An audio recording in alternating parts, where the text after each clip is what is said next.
throw. It's on. Touchdown.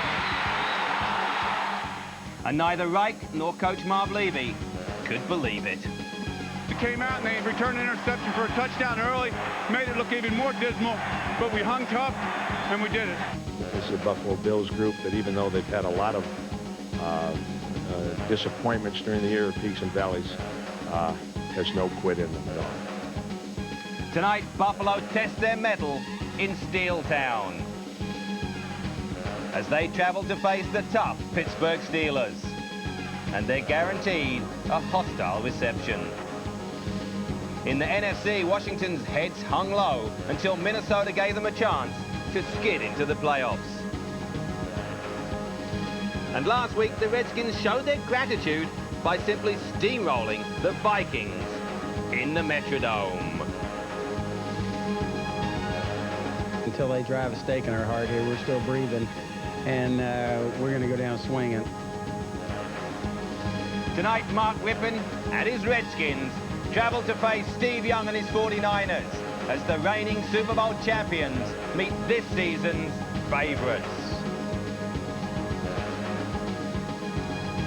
Hello everyone and welcome. Last Sunday we saw the greatest comeback in NFL history as Frank Reich rallied his Buffalo Bills from a 32-point deficit to win it 41-38 in overtime. An unbelievable game that takes them into the final 8 today as the Bills now resume their preseason position as AFC favourites for the Super Bowl. Can Cowher Power and the Pittsburgh Steelers stop them? But for many, the real favourites for the Vince Lombardi Trophy are the San Francisco 49ers, again. They put an 8-game winning streak on the line against the experience of the defending champion Washington Redskins. That's out on the West Coast, and Gary's out there to keep us up to date with the news from Candlestick Park throughout the programme. You know, Mick, it's astonishing to think that in a league of 28 teams, these two between them have won 7 out of the last 11 Super Bowls, Washington 3 and San Francisco 4. Don't mention it to 49ers quarterback Steve Young, though, because the man who won those 4, Joe Montana, will be haunting him from the sidelines today. Young's had a brilliant season, but this is his first start in a playoff game, and he knows that until he wins the big one, he'll be playing under the shadow of number 16. We'll have more on San Francisco's quarterback situation, by the way, at half-time. In the meantime, the Niners start as big favourites, but the field's very soggy here at Candlestick, and that could favour the Redskins' running game. We'll see. Thanks, Gary. Well, I've played on that field when it is wet, and I can guarantee it's not going to be to anyone's advantage, and it will be messy. But for our main action tonight, we turn to Three Rivers Stadium in Pittsburgh, where the Steelers challenge the Bills for the right to play for the AFC Championship next week. Steelers quarterback Neil O'Donnell returns from his injury to try to spark their offense, and he's certain to rely on the power running of Barry Foster.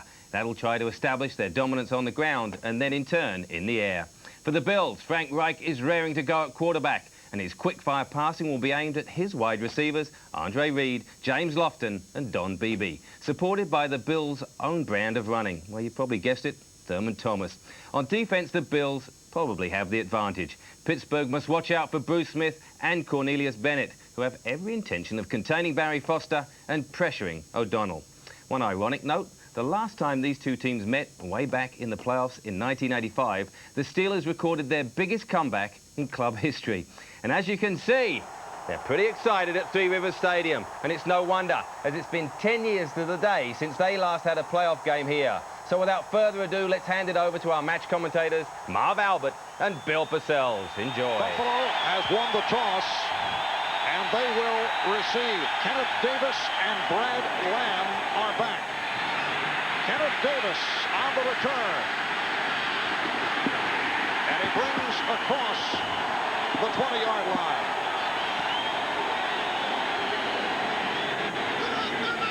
And there it is, Frank Reich with the offensive line. They've been solid right throughout. 2 Pro Bowlers in Will Wolford and the house, Howard Ballard. Thurman Thomas is back. Carwell Gardner in the backfield. The receivers, Lofton, Reed, and Metzelar. And when they go to what they call the K-gun, Don Beebe, a man who has destroyed the Steelers over the last 2 meetings, will come on. Through the hands of Andre Reed. Covered by the strong safety, Carnell Lake. Well, the first thing I note First thing I noticed that's different, the top of the screen, Rod Woodson is playing left corner. He usually matches up when they play Buffalo on number 3, Andre Reed. But this time, Cornell Lake, 37, is on Reed, and DJ Johnson, number 44, is on Beebe. Second down and 10. And a big hole for Thurman Thomas. He is short of the first down, stopped by the nose tackle, Gerald Williams. A look at that front 7. They are very quick, and they are athletic. Davidson, Williams, Evans up front. Gerald Williams, Hardy Nickerson, David Little, and Greg Lloyd are the linebackers. A very solid secondary. Buffalo in the hurry-up. And the first down picked up by the tight end, Pete Metzelaars. Richard Shelton, the extra defensive back, making the stop on Metzelaars. Well, you see Pittsburgh in their dime defense starting the game with the dime, and Richard Shelton, 24, has Metzelaars man-to-man, and he sneaks across and just picks up the first down. Again, the no huddle. First down at the 34. And Wright goes sideline and has another first down, combining with Don Beebe. DJ Johnson, the right corner, made the stop, and that's a pickup of 11. One of the things Buffalo's been able to do against Pittsburgh in the past is work one-on-one, the wide receivers outside, and as I said, Dom Capers, the Pittsburgh defensive coordinator, has elected to leave Woodson and Johnson on the wide receivers in an attempt to neutralize them today. A swing pass for Thomas. Marv Levy telling us last night that he feels the no-huddle offense can diminish Pittsburgh's home field advantage. It can lessen the home noise factor because the defense forced to line up faster than normal, and it's more difficult, obviously, to substitute. Right, and Pittsburgh does have a little communication problem facing this hurry-up, and we'll get into that right after this play. Second down and 6, Thomas. And he is shy of the first down. Larry Griffin making the stop on Thurman Thomas, who is back from the sore hip. Re-injured the hip pointer he suffered in the regular season finale in Houston. As a result, Kenneth Davis played the second half last week in the wild card and played well. Well, Davis has like a fullback mentality, except he plays tailback, and he gives Buffalo a good change-up for the quickness of Thurman Thomas. Thurman Thomas getting the call and bringing close to the marker Donald Evans and the outstanding rookie free safety Darren Perry combined on the stop. And they spotted just inside the 45-yard line. They are calling for the yardsticks.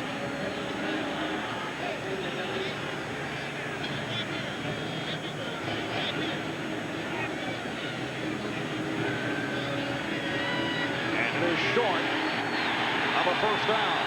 Well, one of the things that Dom Capers, the Pittsburgh defensive coordinator, said about the Buffalo offense is they're not only good when they're spread out, but they're very good in these type short yardage situations. They bring their extra lineman into play, tight end. The big fullback, Carwell Gardner's usually the lead blocker. It looks like this formation, they have number 59, Mitch Farrat, lined up in the backfield. Yes, it is Gardner with Farrat. Gardner stopped. So the Steelers take over on downs. They take over at the 46-yard line.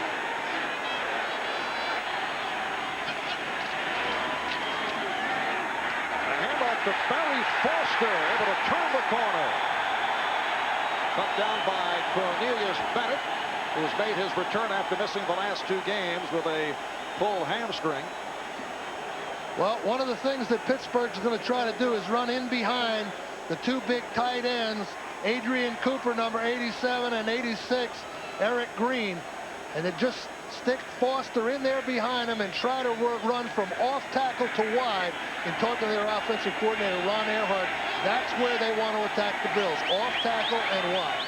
8-yard advance for Barry Foster, who ranks second in the NFL in rushing behind Emmett Smith. O'Donnell's pass could not be held by the tight end, Adrian Cooper. He was wide open.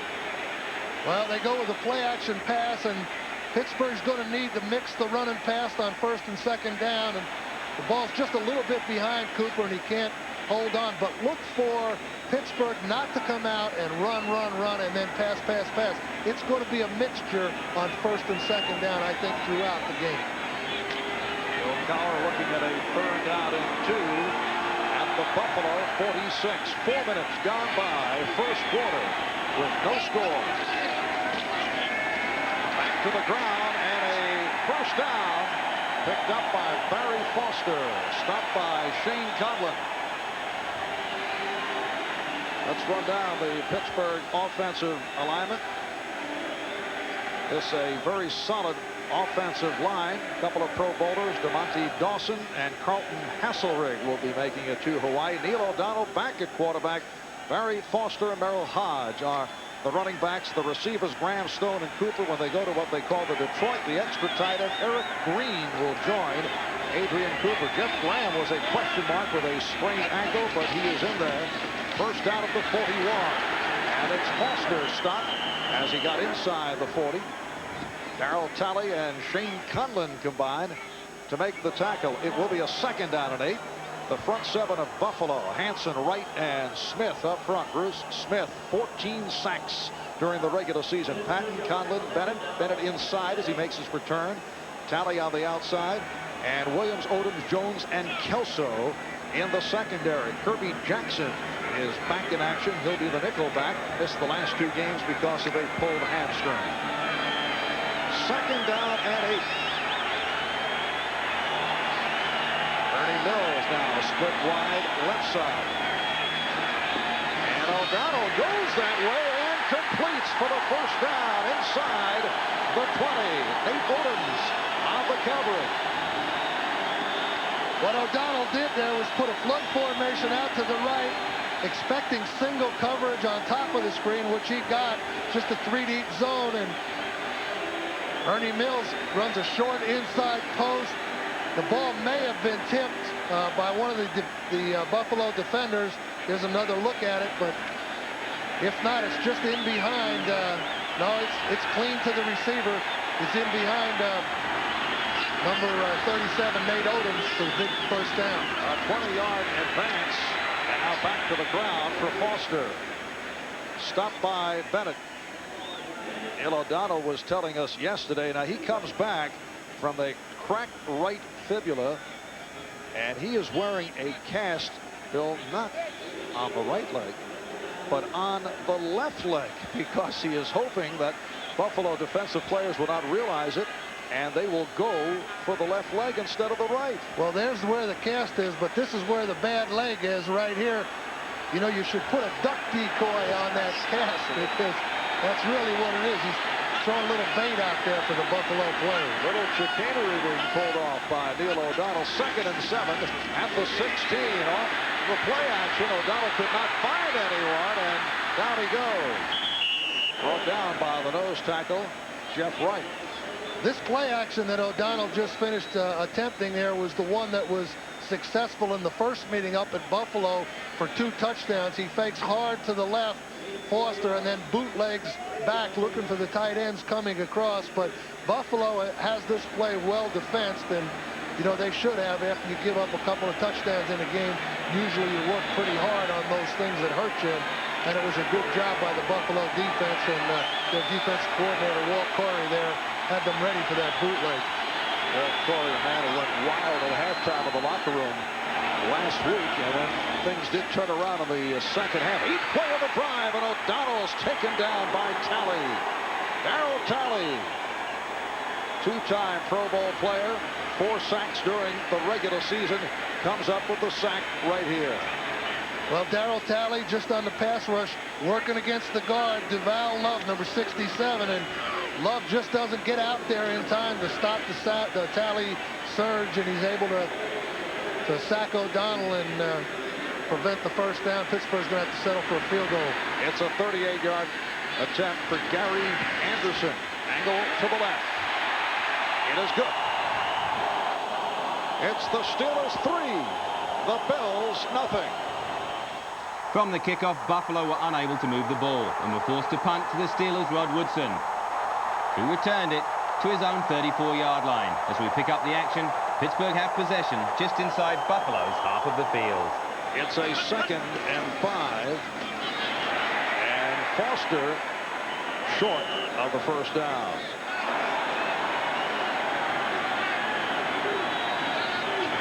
And it is a 3rd down and 3 right here.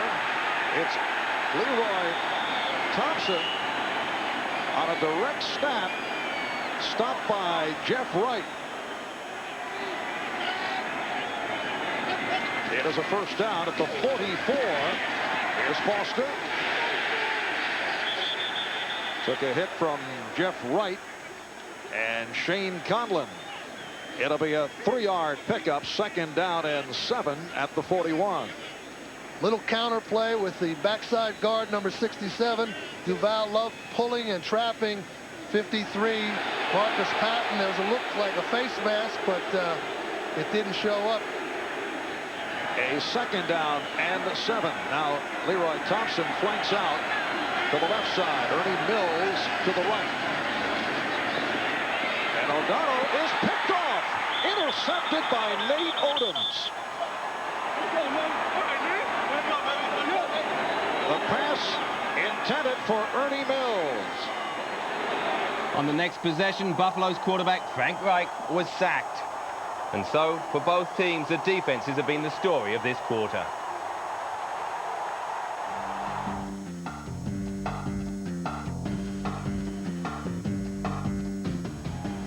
In the NFC Divisional playoff, the 49ers looked awesome on their opening drive. Steve Young started with a 35-yard pass to Jerry Rice, then followed up with another 1st down throw to tight end Brent Jones.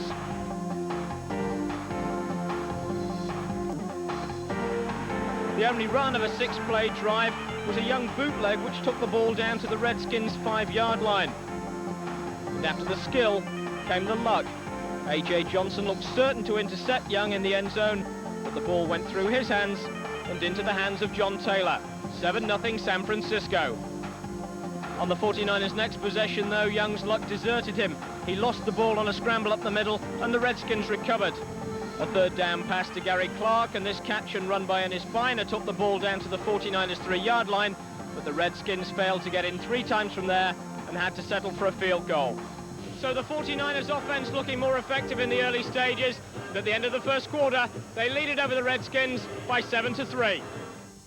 Thanks, Gary. Well, not quite the 1st quarters we had last week in Buffalo's game, but every bit as intense. Back in Pittsburgh, the way the Steelers will beat the Bills is to keep Buffalo's offense off the field. And Neil O'Donnell and his offensive unit have done a good job there by dominating time of possession. And when Frank Reich's been on the field, the Steelers' defense has pressured him when he's been passing the ball and contained Thurman Thomas on the run. In the 2nd quarter, Thurman Thomas must be more of a factor if the Bills want to gain the advantage. And Pittsburgh just need more of the same, but with points. So don't go away. We'll be back after this.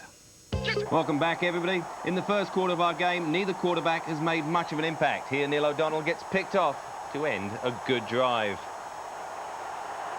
At the start of the 2nd quarter, the Steelers were forced to punt. And as we rejoin the game, the Bills have possession on their own 4-yard line. And Thomas trying to pick his way, but he is stopped. Hardy Nickerson on the tackle of Thurman Thomas. Take a look at what Buffalo has done, and they have been kept off the field. They start from the 21, 8 plays, lose it on downs. Start back at the 25, and they're 34, 3 and out. Yeah, but for all Pittsburgh's good work, and they've done a lot of it, they only have 3 points to show for it. And I think Buffalo has kind of withstood the initial surge. And, you know, you can't hold these guys down forever. And you see them get out of the end zone there with a nice in cut to Beebe, but I'm sure that the Pittsburgh coaching staff are a little concerned that they don't have more to show for all the work they've done. So Don Beebe with his 2nd catch of the day and a 1st down at the 18. Now right goes the other side. Looked like Beebe had it for an instant. It is ruled incomplete. The coverage by the right corner, D.J. Johnson. Pittsburgh leading 3-0 on a 38-yard field goal by Gary Anderson. Another look at that pass to Beebe, who was turned around and could not hang on. Well, it looks like the Pittsburgh coaches have decided to match their corners against the Buffalo receivers and see if they can't win that battle there and use all the rest of the guys to take away Andre Reed, the tight end, and Thurman Thomas. And if that plan works, if Woodson and Johnson can hold up on Beebe and Lofton, I think the other 9 guys can take care of Reed, Thomas, and Metzelaar.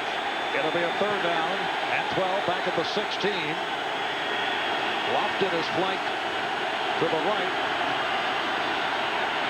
Right goes the other side. Incomplete.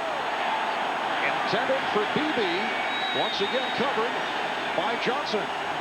That ball was a little bit underthrown, and that's one of the more difficult things for the defense to adjust to, because number 44, D.J. Johnson, has no way of knowing the ball's underthrown. You see Beebe sees it first, tries to come back, and Johnson runs up on him a little bit, but that wasn't interference. And as I said, it's going to be those corners against the Buffalo receivers, it looks like today. And if they can hold up, Pittsburgh's going to have a good chance. Moore punting from his 1. And it carries out at midfield. It's a 37-yard punt. Pittsburgh will return to the offense. It's a 1st down at the 47 as Pittsburgh takes over.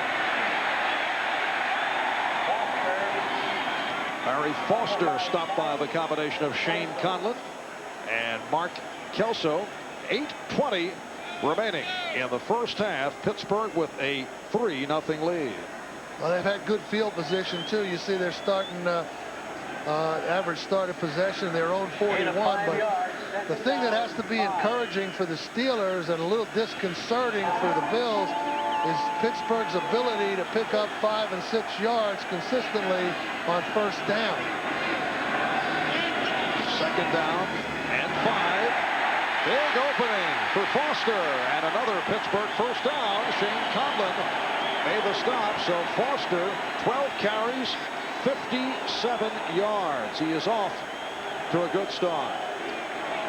Well, whenever you get an inside run going like that, you know the inside guys are blocking well, and Dermontti Dawson, 63, 67, Duval Love doing a pretty good job on Jeff Wright and Shane Conlon inside there, and Foster has pretty good room. If Pittsburgh can do this, this will keep Buffalo off balance very well. 1st down at the Buffalo 37. Foster again inside the 35, stopped by Talley and Wright. Barry Foster was named the Steelers' most valuable player about a week ago, and he took that opportunity to make the point that he has not been happy about his contract. Said that he is prepared to sit out next year if Pittsburgh refuses to renegotiate his contract. Well, the offense is built around him, and you know, there's no doubt he's a very capable NFL back, but you know, that off-season talk usually doesn't mean much. Capable, you think? That's kind of that's not giving a ringing endorsement, as O'Donnell had the ball knocked out of his hand. Buffalo indicating that they have covered up, and they have. The Bills recover. Phil Hansen, who has had a terrific season, was able to cover up. Bruce Smith stripped Neil O'Donnell. Well, Bruce Smith down working against Duval Love. Now, that's a little adjustment on the part of the Buffalo defense. Every once in a while, they'll take their defensive ends and put them down on the guards, and that's what happened. You saw Smith matched up against Love, and he was able to come around the corner and create the sack and the turnover. And Buffalo has withstood 3 of these Pittsburgh surges now, and they've got to feel pretty good about the ability to do that. Thurman Thomas on 1st down from the 41-yard line. 6:15 remaining in this 1st half. Steelers with a 3-0 lead. 2nd down and 6 from the 45 coming up.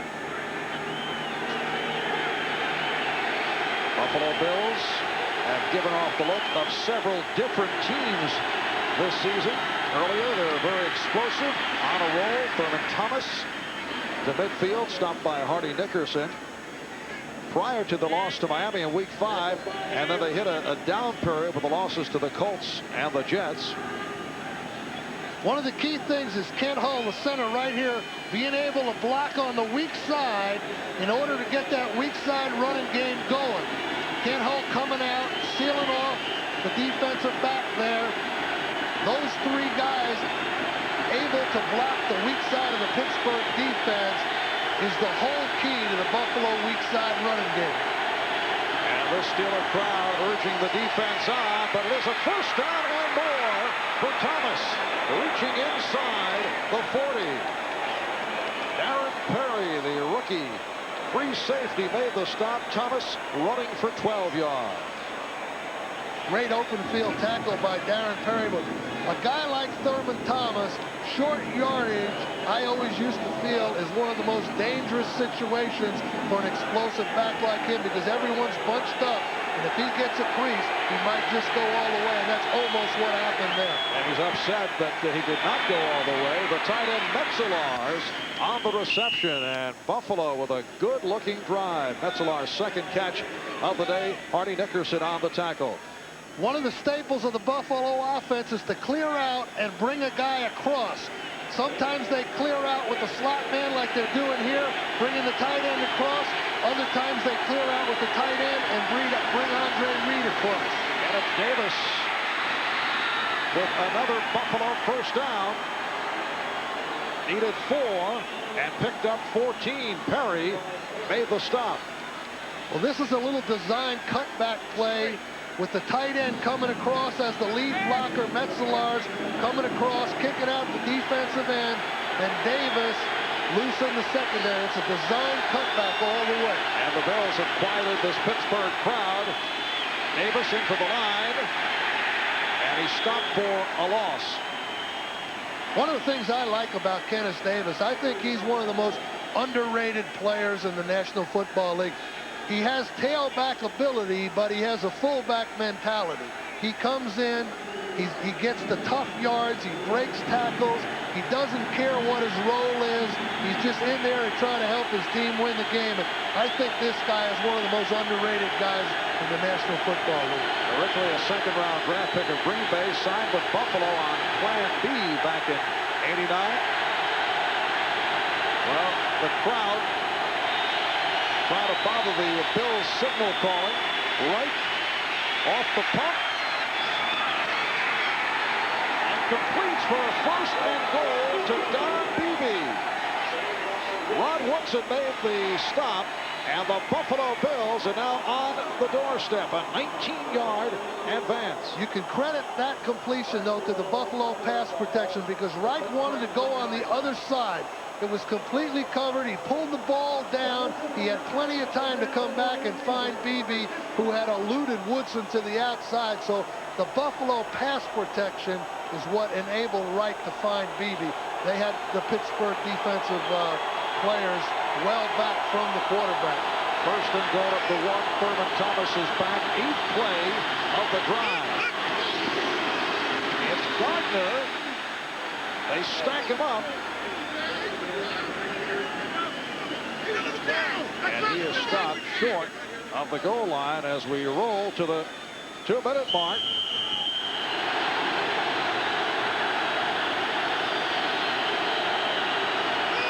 Thomas and Gardner, the running back. And Wright crosses them up. Touchdown! Mitch Farrat on the reception. He caught a touchdown pass in the regular season game against Pittsburgh back in Week 10. This is 3rd touchdown pass of the season. Well, it's a little deja vu for Mitch Farrat, and as you say, it's his 3rd touchdown, but 2 of them have been against the Steelers, and they made a real hard inside fake, and on very short yardage, the defense has to commit to that inside fake, and after that play fake, Wright was able to pull it down and get it right to Farrat. who has another touchdown against the Steelers. Mitch Farad, who hails some 40, 50 miles away from Pittsburgh, from a town by the name of Katanning. I think has some few folks here rooting for him. 9 plays, 59 yards in 4 minutes and 26 seconds. And Buffalo with a 7-3 lead on Pittsburgh. On the last touchdown, Mitch Farrat's lined up right here. They fake it hard inside to Gardner and flip it to Farrat after the inside fake, which Pittsburgh has to honor. Nice bit of deception by the Buffalo offense right there. And the Bills have been throwing to the likes of Mitch Farrat, backup center, John Fina, backup offensive lineman. So Buffalo with a 7-3 lead. Dwight Stone on the kickoff return. Stone across the 20. And he was drilled by Steve Tasker. A minute 50 remaining in this first half. On that key play in the last drive was the same one that Frank Reich had completed to the tight end, but this time the tight end right here was covered, and he comes back and finds Beebe down in the corner after the protection holds up so well. See, Reich's looking for the tight end. He can't find him. He pulls it back down and gets Beebe down to the goal line, and Woodson had kind of sloughed off after the play took so long. The Steelers from their 22-yard line, now trailing 7-3. O'Donnell in trouble. Going sideline to Mills, and he is short of the first down, bumped out by Henry Jones. So O'Donnell is now 5 for 10, intercepted once, and he has been sacked 3 times. What Neil O'Donnell has to be very careful of here, though, 1:43 to go in the half. You know, you've just gone down 7-3. You don't want to make the key mistake here and make it 14-3. I think if he can hit a play here and get the drive going, he'll run the 2-minute offense. But if anything looks bad, I think he'll be pretty conservative. 2nd and 3, incomplete. J.D. Williams with the strip of Ernie Mills. The other thing you have to think about here is if you don't pick up this first down, with the way Buffalo runs plays so fast, you know, you could be giving them very good field position with enough time to get another score. It is now a 3rd down and 3 at the 29-yard line. Buffalo Bills seeking to become the first team since the Raiders to play in 3 consecutive AFC championships. Raiders did it back in 72 through 76. O'Donnell couldn't find anyone, and nice catch made by Stone for the first down. But 2 plays later, with less than a minute of the quarter left, Neil O'Donnell was picked off again. And so the Steelers trailed 7-3 at halftime.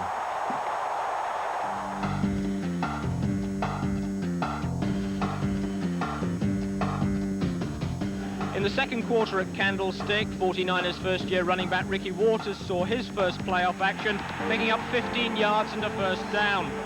And when Steve Young hit John Taylor down at the Washington 2, looked like another 49er touchdown was in the offing. But this time it was San Francisco's turn to stall. A holding penalty sent them 10 yards back, and Mike Kofer kicked the field goal. Midway through the quarter, the rain started, but it was no apparent help to the Redskins' running game. Last week's hero Brian Mitchell fumbled, and Thane Gash recovered.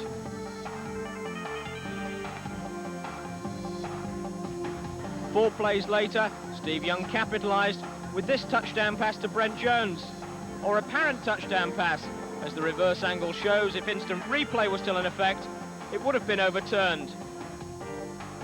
So at halftime, the 49ers lead the Redskins by 14 points, but really they're 14 points that shouldn't be on the board. The first touchdown pass from Steve Young to John Taylor should have been intercepted. The second one to Brent Jones wasn't legally a touchdown at all. 49ers lucky to be ahead, second half to come. Thanks, Gary. Well, they're a good team, but they also seem to get the roll going their way often. Well, for more from Gary and the second half of our main game, join us after this. Welcome back, everybody. Before we go back to Pittsburgh, here's more from Gary, who's in San Francisco.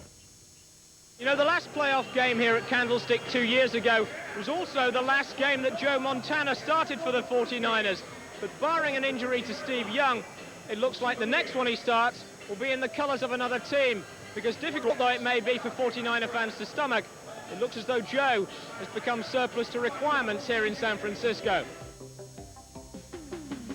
Leonard Marshall's blindside hit on Joe Montana was a turning point in the 1990 NFC Championship game. What nobody knew then was that it also marked the end of an era in San Francisco. For the next 2 seasons, Joe Montana, winner of 4 Super Bowls and arguably the best quarterback ever, stayed on the sideline with a recurring elbow injury. Meanwhile, Steve Young, arguably the best backup ever, set about supplanting a legend. And short of changing his name by deed poll, Young's done everything that could be expected of him. He's led the league in passing 2 seasons running, led the 49ers to the playoffs with the NFL's best record, and this week he was voted the league's most valuable player, the first 49er to win that award since Joe Montana. The perfect ending to the story for 49ers management would have been for Montana to retire gracefully, but Joe prefers the fairy tale comeback option. I think if a guy's able to contribute to the team or to a team, yeah, why not? Eventually you'll reach a point where you say, hey, you know, I've had enough of it. And, you know, that's the way I would like to go. And I wanted to give myself every opportunity to go out swinging, so to speak. Joe's successful cameo appearance in the final game of the regular season deepened the selection dilemma for the 49ers, but youth, appropriately, is on Young's side. At 36, Montana will soon be looking for a starter's job elsewhere. People ask me about, you know, being a backup and that, and, you know, there's too many teams around the league that, you know, could use help, and, you know, I wouldn't want to be traded to, or try to go to another team to be a backup. Among the likely contenders for his services are the Raiders, who have the attraction of being just a short hop down the west coast from San Francisco. But by general consensus, the team that's just a quarterback away from Super Bowl contention is Minnesota. And the smart money is on Montana going after his 5th ring next season as Joe the Viking. Difficult to imagine Joe in anything other than the red and gold of the 49ers after all these seasons, but given his competitive nature and his determination to play at least one more season, I'm afraid his departure looks inevitable in the off-season. For the moment, though, he and Steve Young give the 49ers what must be the best 1-2 quarterback combination any team in history has ever had. For updates on the second half, I'll be back later. Thanks, Gary. Well, I'm not sure that Joe Montana is ready to drop out and bow out gracefully. I think his performance against the Tampa Bay Buccaneers showed he still can play, and I'm not sure that with those Super Bowl victories he had for that team that he should still be the starter and Young should wait his turn. And I also don't think he's going to be a Raider. His good friend Ronnie Lott has told him not to go down there because that place is in a shambles. Back in our main game, despite Pittsburgh in many respects looking the better team, they went in at halftime down by a score of 7-3.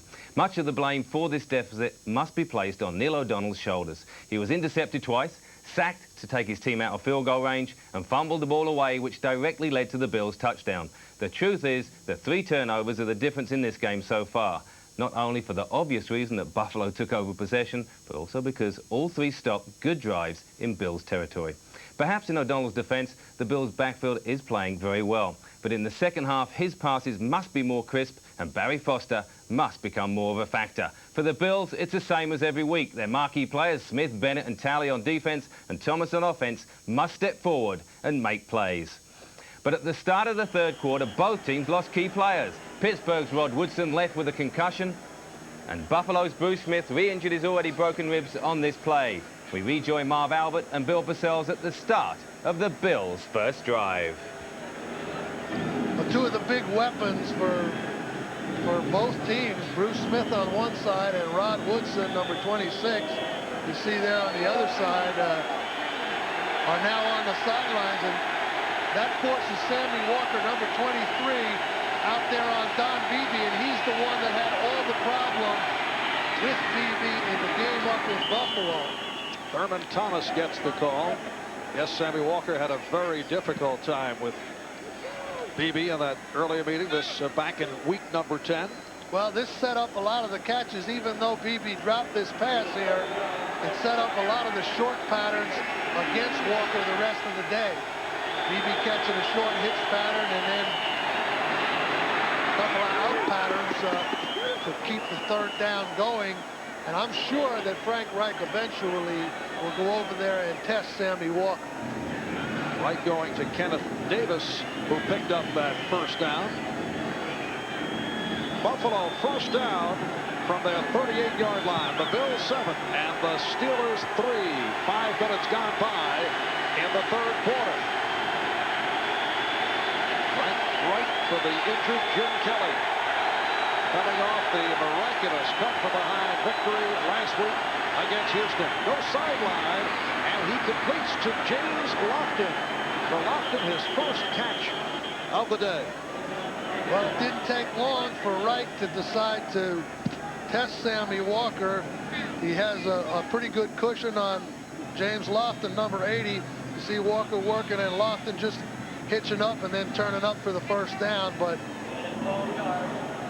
I think that this matchup can be controlled a little bit if they use a little 2-deep zone to help Walker from time to time. First down at midfield. Acceleration by Davis. He advanced it 3 yards. Greg Lloyd made the stop. A 2nd and 7 at the 47. Buffalo Bills finished the regular season at 11 and 5. In the wild card last week, pulled off the dramatic comeback, the greatest in NFL history.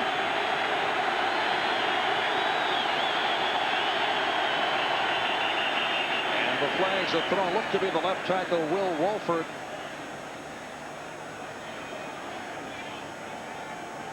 If the Buffalo Bills, number 69 on the offense prior to the snap, 5-yard penalty, still 2nd down. So it is Wolford called. See him on the left side of the screen there. Wolford, now I'm pretty sure that was a running play. He was anticipating a quick count and he didn't get it, and that's why he was offside. 2nd and 11 from the 43-yard line, and it's broken up. Lofton hit from behind by Walker, but a flag thrown. So they are going right at Sammy Walker. Well, I think the Buffalo passing game is going to be restricted to that side of the field until defensive pass interference, number 23, first down. Until Sammy Walker proves he can do something about it. Now there's James Lofton hooking up. Walker just a little early on Lofton's back. You know, that call could go either way. That's pretty well defense, but it didn't go for Walker this time, and I'm sure Wright's going to stay on him. First down at the 38-yard line, back to the ground. Thomas inside the 35. Sammy Walker is a 2nd-year player out of Texas Tech. Last year as a rookie was sent back by a knee problem and had a very long afternoon in trying to cover Don Beebe during the regular season. He is in there right now with Rod Woodson forced to the sideline after taking a blow to the head. 8 minutes remaining in this third quarter. 2nd and 6 at the Pittsburgh 34.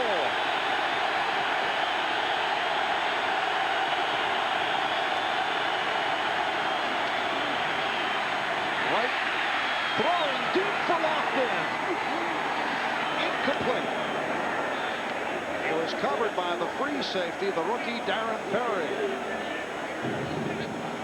Darren Perry is a guy that's come in and played well for the Steelers, a rookie. It's unusual that a rookie can come in and start at free safety. I think it's probably the most complicated position in the secondary. You got to kind of be the field general back there, making sure everyone else gets the call. And it's a little unusual, and to Darren Perry's credit, that he's able to come in here and fill the spot left by Thomas Everett when he was training for the Dallas Cowboys. 7th play of the drive, 3rd down and the 6. And it's a first down picked up by Beebe. Sideline pattern. And Beebe covered by Walker. Makes his 4th catch of the day. Well, Frank Reich just knows where to go with the ball, and this is a blitz situation. Pittsburgh trying to get a little pressure, but Thurman Thomas steps up and blocks Nickerson well, and it's one-on-one outside. And again, not to beat a dead horse, but they're going to go at Sammy Walker until he can do something about it. Beebe to the right, Lofton left. There's Thomas.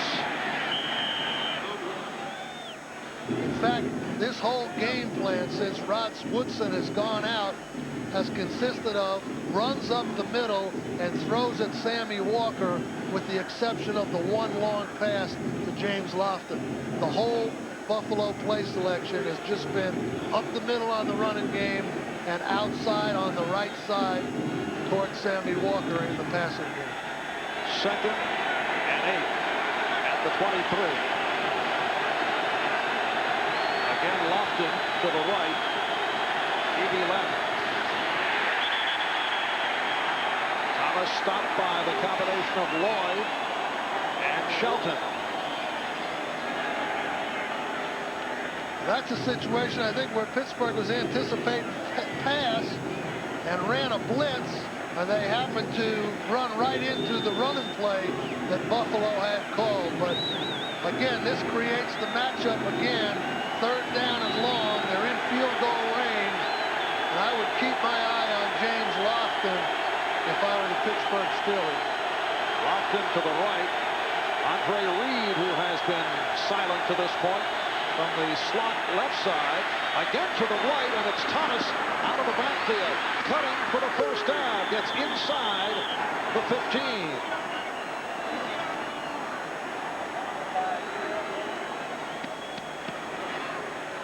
Well, this time Buffalo has the screen set up, long yardage, good play call. They get their best guy in the open field with some blockers in front of them. Good block by number 74, Glenn Parker there, and they're able to pick up the 1st down. Herman Thomas running it down to the 14-yard line. We come up on 5 minutes remaining in the 3rd quarter. Buffalo 7 and Pittsburgh 3. 1st down at the 14. And Pittsburgh has just changed their defense to their basic 3-4, and Frank Reich is having to call an audible against it. He doesn't get it done on time, so he has to call a timeout, or as a delay of game rather than the timeout. But that was all caused by Pittsburgh changing their defensive scheme and putting their basic 3-4 scheme back in the game. Marv Levy now looking at a 1st and 15 back at the 19. Delay of game penalty assessed on Buffalo. Here's Davis. Short advance for Kenneth Davis. Gerald Williams and Hardy Nickerson combined to make the stop. Well, Bill Cowher, you know, knowing that his defense is being tested here, has put his best starting defensive players, with the exception of Woodson, back on the field. Now they have number 24, Richard Shelton, playing instead of Sammy Walker at left corner. 2nd and 13, and Wright's pass almost intercepted. It was Shelton who had a shot at it. The pass intended for BB. Well, Wright, of course, anticipating Walker still being out there, and Shelton sits down on this pattern just a little bit and anticipates Wright's throwing it, and just comes up and almost makes the interception. Richard Shelton in his 3rd year out of Liberty, originally an 11th round draft pick of Denver, played a bit with Montreal in the World League. 13th play of this drive, the drive that began at Buffalo's 20-yard line. It's lasted for 6 minutes. Right throwing, touchdown, James Lofton. He beat Sammy Walker.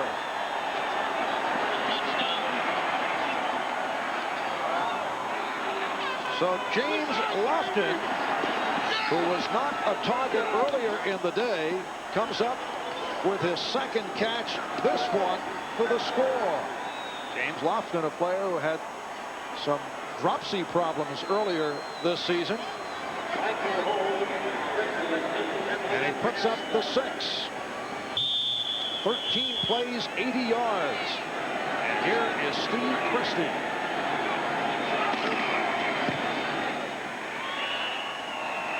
The Buffalo Bills have now taken a 14-3 lead on the Pittsburgh Steelers. Well, James Lofton just working one-on-one Eludes Walker to the outside. Walker loses his balance. Wright just lays it over his head. It's a touchdown for Buffalo, and this is going to force Pittsburgh to open up their offense. Bills left, Thompson right. First down from the 38. And Bills with a first down catch at midfield in front of Nate Odoms. Looked like Neil O'Donnell was hurt. I don't think he's coming out unless they have to come and carry him off, though, Marv. He sets and throws a little outcut there and may hit his hand on Duval Love's shoulder pad. But he's not coming out for a little hurt finger here. He has a first down at midfield. Draw play. Foster with beautiful spinning moves and has a first down inside the 40. Mark Kelso up from the free safety position to make the stop. That's just an unbelievable run by Barry Foster there. They don't have anybody block. There's all the Buffalo guys right in his way. He just spins and does a 360 and comes out of the pile and breaks a few tackles and comes down the field and gets the first down on his own. That's just unbelievable running by Barry Foster. Bruce Smith, who hurt his ribs early in this third quarter, is on the sideline. Keith Willis playing up front with Phil Hansen and Jeff Wright. And O'Donnell's pass incomplete. Penalty marker down. Interference on J.D. Williams. The pass intended for Ernie Mills. That was a late flag. Came from the field judge. The guy on the sideline who saw the play didn't call it. Defensive pass interference, number 29, first down. You know, if you're not allowed to do what Williams did there, then I don't think you can really play pass defense, because I didn't see him do anything wrong. I mean, you got to let these defensive backs do something. It sets it as a first down at the 21-yard line. Foster, the lone deep back. That's Stone in motion. Foster. So he has gone over the 100-yard mark. Stopped by Hansen and Patton. Well, here's that pass interference again. Ernie Mills, number 89, working inside. There's Williams. Now, as I said, if you can't do that, then you might as well have nobody out there and just throw it against the air, because that was good pass defense by J.D. Williams. Somehow I get the feeling that there were officials on the sideline over the years that heard that very explanation. Second down and 4. O'Donnell throwing for the end zone. He had the tight end Eric Green in the area. We're told from the Buffalo sideline that the Bills do expect that Bruce Smith will be able to return. Well, that would be a big help to the Bills, but I'm certain that the Steelers would rather have it that Rod Woodson were able to return the way this has been going. Right now, this third down right here, I think, is the biggest play of the game for the Steelers to this point. They need to keep this drive going and get it in for a touchdown rather than having to settle for a field goal or a fourth down play. Minute 10 left, third quarter. It is a 3rd and 4 at the 15, and O'Donnell goes incomplete, broken up by Odoms. Good play in front of Mills. Nate Odoms has been outstanding right throughout. Well, Nate Odoms anticipated that slant cut by Mills. It's the same play on the other side. And now Odoms is there a little early. Now, if you want to call pass defense, pass interference, you might have called it on that play, but not on the other one that Williams had. Pittsburgh settling for the field goal here. 32-yard attempt earlier. Anderson, a one-time Buffalo Bill, hit from 38, and the snap was fumbled. Mark Royals is brought down by Marcus Patton.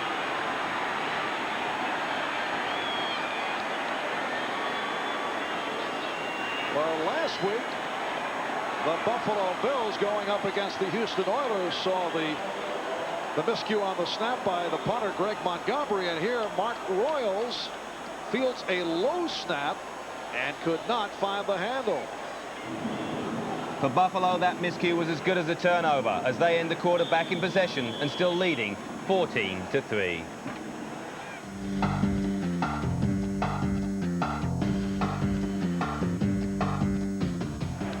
Down 17-3 at half-time, things quickly got worse for the Redskins. Mark Rippon throwing off balance and being picked off by the 49ers' Eric Davis. Interestingly, with a 4th down at the Washington 35, San Francisco decided not to risk a field goal on the slippery surface. But although Steve Young picked up the necessary 4 yards on a designed run, a holding penalty brought the play back, and the 49ers came away with nothing. Then the ball started changing hands virtually every other play. First, Mark Rippon threw another ill-advised pass, this one in the direction of David Whitmore. Then Steve Young, scrambling up the middle, lost his 2nd fumble of the day as he tried for a few extra yards in the candlestick mud. Finally, the Redskins got some offense going, largely through Brian Mitchell. He picked up 26 yards on this run and another 25 with a catch from Rippon. But Washington, in desperate need of a touchdown to get back into the game, stalled when Tim Harris got through to Rippon on 3rd down at the 49-15. The Redskins settled for their 2nd field goal of the game. Then came more evidence for instant replay. Steve Young certainly appeared to be trying to pass as the ball slipped out of his hand, but the officials ruled it his 3rd fumble. And on the last play of the quarter, Mark Rippon found Ernest Biner down at the 1-yard line. So plenty of incident in this 2nd half, and what looked like a comfortable 49er lead is turning into a cliffhanger. They still lead 17-6, but the Redskins are knocking on the door. Thanks, Gary. So it looks like an excellent game there. For those of you with a keen ear, of course, Montana's last game was against Detroit, not Tampa, who they played the week before. In the 3rd quarter of our game, the Bills offense did exactly what the Steelers needed to do, sustain a drive for a touchdown. At the end of the quarter, Pittsburgh did have a good drive going, which should have ended in at least a field goal. But like the Oilers last week, they self-destructed. In the 4th quarter, Neil O'Donnell has got to open up the offense, which in effect takes Barry Foster, the man who got them here, out of the game. Join us after this. Welcome back. Perhaps the key play of the game so far came on Buffalo's last touchdown drive. Had Richard Shelton made this interception, Pittsburgh would have had the chance to retake the lead. As it was, the Bills scored on the very next play. 4th quarter is underway. 3rd down 7 as we pick it up. Buffalo from its 34-yard line. McKellar for the 1st down. Keith McKellar, good run after the catch, bringing inside the 45. Richard Shelton brought him down. That's a 23-yard pickup. Well, Keith McKellar working against number 24, Richard Shelton. Runs a little bow out pattern there. Wright puts it there right on time. McKellar gets to turn up with it at 245 pounds. He's hard to wrestle down. It takes a couple of them, and now Buffalo's threatening to make it real difficult on Pittsburgh if they can put one more score up on the board right now. The Bills 14, the Steelers 3 as we get started in the 4th quarter. Herman Thomas for a short pickup. Aaron Jones made the stop. Thomas 17 carries, 51 yards. We've been wearing one of those flak jackets to our broadcast, Bill. It is intended for BB.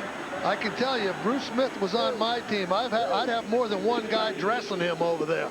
There's one guy there kind of help him. I'd have a whole crew over there trying to get him ready to go with that flak jacket, put his shirt and his helmet back on, and get him up to the sideline and stand him right next to me. That's what I'd be doing. Well, BB made the catch, picks up a 3rd down and 2 at the 35.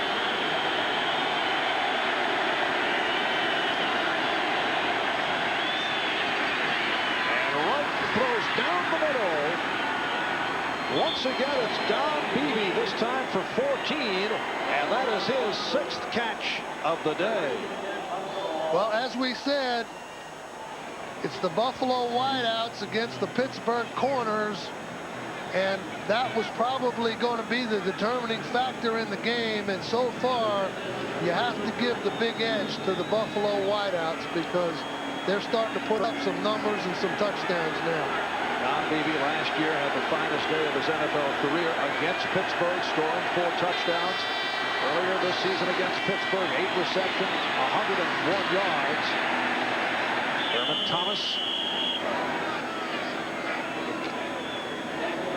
Loss of a yard on the play. It's a 2nd and 11 at the 22. Lofton to the left. Reed in the slot left. Beebe right.